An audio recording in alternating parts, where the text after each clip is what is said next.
আমাদের মজমার ভিতরে বলেন, ও সাহাবীরা শুনে নাও, আমাদের ভিতরে এমন একজন মানুষ আছে যেই মানুষটাকে জান্নাতের 8টি দরজা ডাকতে থাকবে। আপনি আমার দরজা দিয়ে ঢোকেন, আপনি আমার দরজা দিয়ে ঢোকেন। কন্যা সুবহানাল্লাহ। সাহাবায়ে কেরাম জিজ্ঞাসা করলেন, ইয়া রাসূলুল্লাহ, যেই ব্যক্তিকে জান্নাতের 8টি দরজা ডাকতে থাকবে ওই ব্যক্তির নামটা বলেন। আল্লাহর রাসূল ডাকতে বলেন, ওই ব্যক্তির নাম হলেন আবু বকর। আবু বকরকে আল্লাহ তাআলার ওয়ার্ডারে জান্নাতের 8টি দরজায় ডাকতে থাকবে, আসেন আসেন আসেন, আপনি আমার দরজা দিয়ে জান্নাতে ঢোকেন, আপনি আমার দরজা দিয়ে জান্নাতে ঢোকেন। তবে আল্লাহর রাসূল আমাকে আপনাকে নিরাশ করেন নাই রে গোলাম। আল্লাহর রাসূল আমাদের ব্যাপারেও সুসংবাদ দিয়ে গেছেন।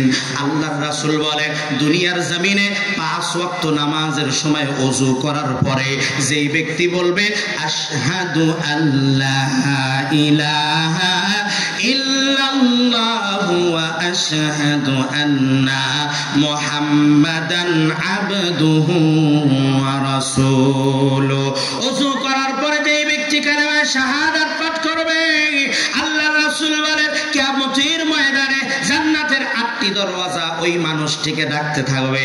ও মুসলমান, আপনাকে ডাকতে থাকবে, আসেন আপনি আমার দরওয়াজা দিয়ে জান্নাতে ঢোকেন। আমলটা করা যাবে? এ কথা বলে আমলটা করা যাবে? আমার ভাইয়েরা, বয়ানটা কি বাড়িতে নেওয়া যাবে না এখানেই ছেড়ে যাবে? বয়ানগুলো বাড়িতে নিতে হবে, বাড়ি পর্যন্ত নিতে হবে, নিজের জীবনে আমলে লাগাতে হবে, তবেই তো না। কথা কম ঠিক? শুধু শুনে কান শুট করলে হবে না। আল্লাহর রাসূল বলেন, দুনিয়ার জমিনে যারা শাহাদাত পড়বে, কালিমায়ে শাহাদাত, ওযুর পরে কালিমায়ে শাহাদাত পাঠ করবে, আল্লাহ তাআলা তাদের জন্য জান্নাতের 8টি দরওয়াজা ডাকতে থাকবে, খুলে দিবেন। এই জন্য আমরা আজ থেকে ওয়াদা করে বাড়িতে যাব, আজকের পর থেকে যখন ওযু করব তখন আমরা সবাই মিলে পড়ব আশহাদু আল্লা ইলাহা ইল্লাল্লাহু ওয়া আশহাদু আন্না মুহাম্মাদান আবদুহু ওয়া রাসূলুহু। আমল করব ইনশাআল্লাহ। আল্লাহ তাআলা তৌফিক দান করেন। আমিন কন। আর আওয়াজ দিয়ে বলতে হবে আমিন কন। আমার ভাইয়েরা, খারাপ লাগতেছে? চলবে? বড় হুজুর আসা পর্যন্ত চলবে ইনশাআল্লাহ? উঠাউঠি করবেন? উঠাউঠি করবেন না? যে উঠতে ধরবে টান দিয়ে বসাবেন ইনশাআল্লাহ। ঠিক আছে কথা?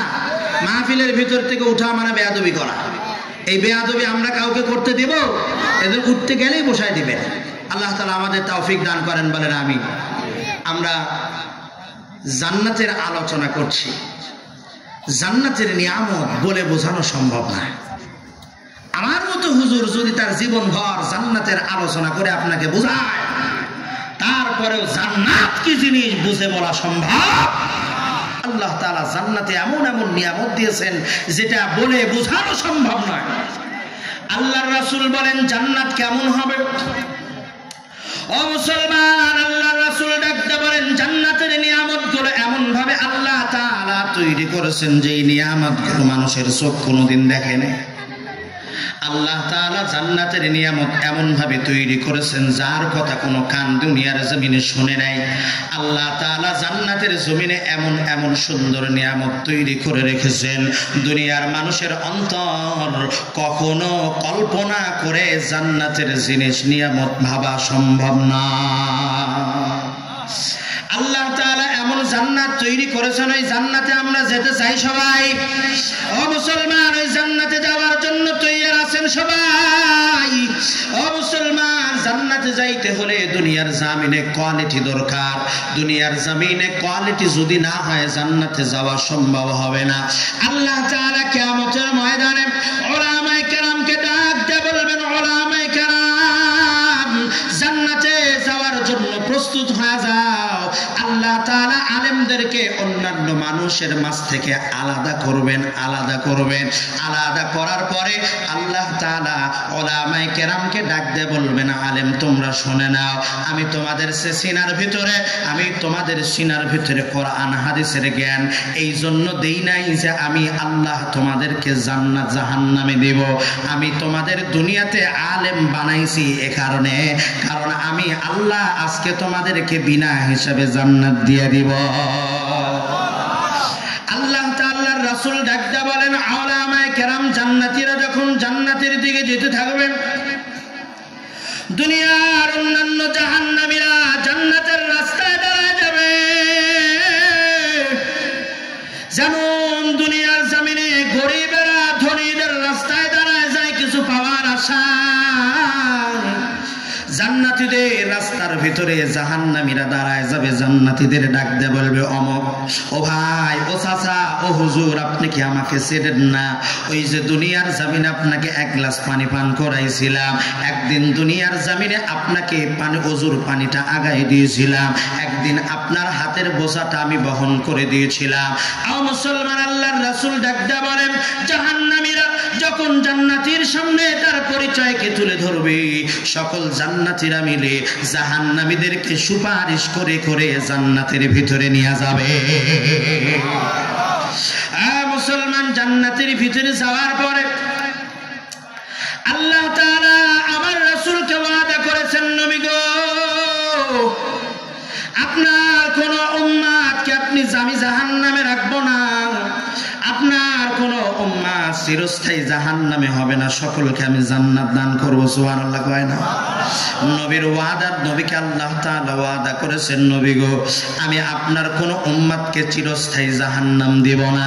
যদি কোনো মানুষ শিরক মুক্ত ঈমান নিয়ে মরতে পারে, যদি কোনো মুসলমান নাফরমানি না করে, দুনিয়ার জমিন থেকে রাসূলের উপরে, আখিরাতের উপরে, আল্লাহর উপরে সাচ্চা ঈমান নিয়ে মরতে পারে, যদিও গুনাহের কারণে জাহান্নাম খাটা লাগতে পারে, তবুও আল্লাহ তাআলা নবীর সকল উম্মতদেরকে জান্নাত দান করবে। জিবরাইল আমিনকে একবার আল্লাহ তাআলা ডাকদা বলবে, জিবরাইল জাহান্নামের ভিতরে যাও, আমার একজন নবীর উম্মত আমাকে আর ডাকছে আর বলছে, ইয়া রহমান ইয়া রহিম, ইয়া রহমান ইয়া রহিম আনতিবনি আল্লাহ। জাহান্নামী আল্লাহকে ডাক দে বলবে, ইয়া রহমান, ওগো আল্লাহ, আর জাহান্নামের আগুন সইতে পারি না, এবার বাঁচাও। নবীর শেষ উম্মত জাহান্নামের ভিতরে পুড়তে পুড়তে কীট পতঙ্গের মতো হয়ে যাবে। জাহান্নামের আগুনের তীব্রতার কারণে একজন মানুষ পুড়তে পুড়তে পোকা মাকড়ের মতো হয়ে যাবে, জমিনের সাথে মিশে যাবে রে মুসলমান। জিবরাইল আমিন জাহান্নামটা খুঁজে এসে বলবে, আল্লাহ, জাহান্নামে তোমার কোন নবীর উম্মত নাই। আল্লাহ তাআলা বলবে, না, আমার নবীর উম্মত আমারে ডাকে, যাও যাও জান্নাতে দিয়ে দাও। জিবরাইল আবার যাবে, সালাম দেবে, কিন্তু নবীর উম্মতকে পাওয়া যায় না। এবার আল্লাহ তাআলার কাছে এসে বলবে, আল্লাহ, জাহান্নামের ভিতরে তোমার কোন নবীর উম্মত নাই, আমি চিরনি অভিযান চালিয়ে দেখেছি, কোথাও তোমার শেষ নবীর উম্মতকে পাওয়া যায় না। এবার আল্লাহ তাআলা ওই জাহান্নামের ঠিকানা দিয়ে বলবে, জাহান্নামের অমুক জায়গায় যাও। আজরাইল যায়, জিবরাইল আমিন যেয়ে দেখবে জাহান্নামের কিনারার ভিতরে নবীর উম্মত পুড়তে পুড়তে পুড়তে পুড়তে কীট পতঙ্গের মতো হয়ে গেছে, তার শরীরটা পুড়তে পুড়তে পোকা মাকড়ের মতো হয়ে গেছে, জমিনের ভিতরে পড়ে আছে। গোলাম আল্লাহকে ডাক দে বলছে, ইয়া রহমান, ও আল্লাহ, আর সইতে পারি না, জাহান্নামের আযাব আর সহ্য হয় না, এবার আমাকে মাফ করে দেন, আমাকে জাহান্নাম থেকে মুক্ত করে দেন। আল্লাহ তাআলা বান্দার ডাক যখন শুনবেন, আজরাইলকে পাঠাবেন। আজরাইল ওই জাহান্নামীকে বাহির করে জান্নাতের বরকতি পানি দ্বারা যখন গোসল করাবেন, আল্লাহর নবী বলেন, কিতাবের ভিতরে লেখেন, ওই জাহান্নামের চেহারা হযরতে ইউসুফ নবীর চাইতে দ্বিগুণ সুন্দর হয়ে যাবে। জাহান্নামীরা সব জান্নাতের ভিতরে চলে যাবে। জান্নাতের ভিতরে যাওয়ার পরে আল্লাহ তাআলা সকল জান্নাতীদেরকে একটা লেটার দিবেন, দাওয়াত পত্র পাঠাবেন। আল্লাহ তাআলার দাওয়াত পত্র পাওয়ার পরে সকল জান্নাতীরা খুশি হয়ে যাবে।